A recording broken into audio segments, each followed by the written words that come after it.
मेरे प्यारे बच्चों, आज मैं आपको सुनाऊंगी एक शेर की कहानी। जी हाँ, ये कहानी है आयशा और उमर की। एक दिन आयशा और उमर के अम्मी अब्बू दोपहर के टाइम पिकनिक की प्लानिंग कर रहे थे। बच्चे खुशी से बैठकर उनकी बातें सुन रहे थे और आखिरकार उन्होंने जंगल में पिकनिक पे जाने का फैसला किया। सब लोग जल्दी से तैयार होने लगे। आयशा और उमर के बाबा ड्राइविंग कर रहे थे और अम्मी सामने बैठी थीं, जबकि बच्चे बाहर की तरफ देखकर खुशी से बातें कर रहे थे। रास्ते में अचानक से तेज बारिश शुरू हो गई। अब्बू ने गाड़ी की स्पीड तेज कर दी, जबकि अम्मी ने बच्चों को बारिश से महफूज रखने की कोशिश शुरू कर दी।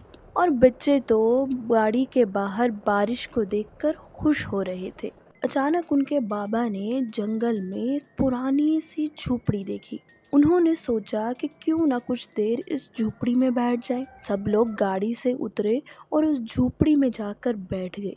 झोपड़ी का माहौल काफी गर्म और आरामदायक था। अम्मी ने जल्दी से खाना लगाना शुरू किया।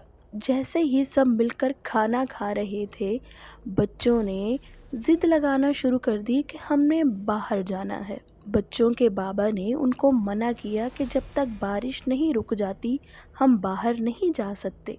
जैसे ही अम्मी और अब्बू बातों में मसरूफ हुए, आयशा और उमर चोरी छुपे झोपड़ी से बाहर निकल आए और जंगल की तरफ जाने लगे कि अचानक से उन्हें एक खौफनाक आवाज आई और बच्चे उस खौफनाक आवाज का पीछा करते हुए झाड़ियों के पास चले जाते हैं। जब बच्चे झाड़ियों के पास पहुंचते हैं तो उन्हें एक शेर नजर आता है। बच्चे अचानक खौफजदा हो गए और पीछे हटे। बच्चे चीखने लगे। बच्चे जोर से चीखने लगे और कहने लगे, अब्बू अम्मी, शेर आ गया। उनकी चीखों की आवाजें उनके अब्बू और अम्मी तक जाने लगी। अब्बू और अम्मी चीखों की आवाज सुनकर फौरन झोपड़ी से बाहर निकल आए और अपने बच्चों को ढूंढने लगे।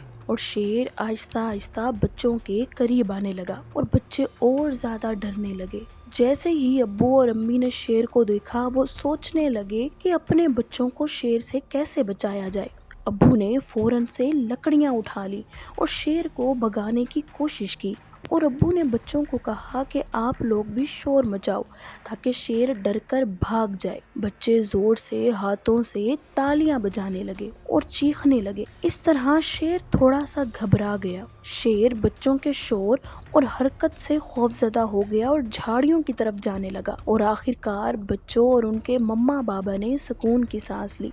बाद में आयशा और उमर के अम्मी अब्बू उन्हें झोपड़ी में ले आए और उनको समझाने लगे कि आज के बाद आपने कभी भी अपने मम्मा बाबा की इजाज़त के बगैर कहीं नहीं जाना। और बच्चे गौर से सुन रहे थे। इसके बाद बच्चे झोपड़ी में बैठकर खाना एंजॉय करने लगे और देखते ही देखते बारिश रुक गई और ये सब लोग वापस घर की तरफ रवाना होने लगे। घर पहुंचकर बच्चे इतने थके हुए थे कि बेड पे लेटते ही सो गए।